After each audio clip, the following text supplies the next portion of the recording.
Turning now to the southern border, where officials say the number of migrants illegally crossing continues to drop. And this is after fears of a massive surge.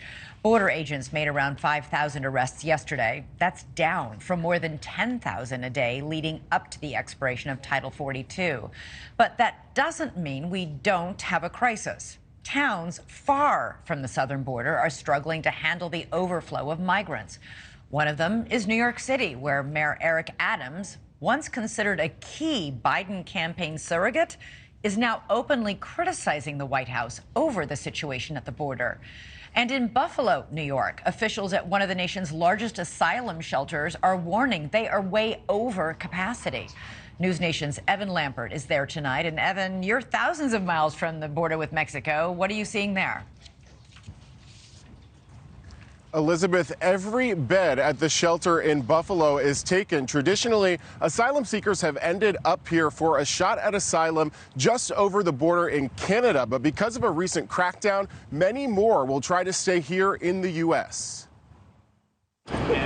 Nearly 2,000 miles from the southern border in Buffalo, New York, the doors here at Vive, or Live in English, have welcomed asylum seekers from 91 countries over its 30-year history. So the numbers just keep going up and up and up. Chief Program Officer Anna Mongo telling me that in recent months, with surges in migration through Mexico and new arrivals bust from New York City, there is no more room here.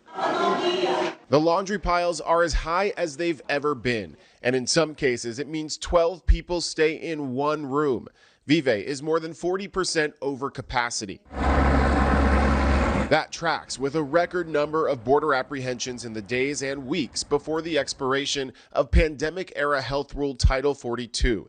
The increase in demand to seek refuge brought this couple and their two sons, 13 and 10, to the U.S. from Colombia early last month. 24 horas y nos tocó dejar botado todo. They gave them 24 hours and they had to leave everything. We're not showing their faces, so their asylum claims aren't in any way compromised. They told us their story through an interpreter. Once they started to receive the threats, they were experiencing so much fear. They heard about people being taken hostage, women being raped, and so at that point, they had to do whatever they could to get out of there as fast as they could. The family says they have already had a relative killed by gang violence in their home country, and they faced threats to their own lives, prompting them to pay thousands of dollars to smugglers and experience harsh conditions like handcuffs and shackles on parts of the journey. Now their case could take years to decide, all the while fearing for their lives if they face deportation and hoping for a safe and productive future. They said they hope that to get their authorization to work in the States soon, and they just want to have a normal life for themselves and their children. And Vive is moving to a newer, larger facility. Officials at the shelter say it's about 60% larger, and it'll better be able to keep families together. Elizabeth? All right, NewsNation's Evan Lambert, thanks so much. Thank you for watching. Go to newsnationnow.com to find NewsNation on your television provider. And don't forget to click the red subscribe button below to get more of NewsNation's fact-driven, unbiased coverage.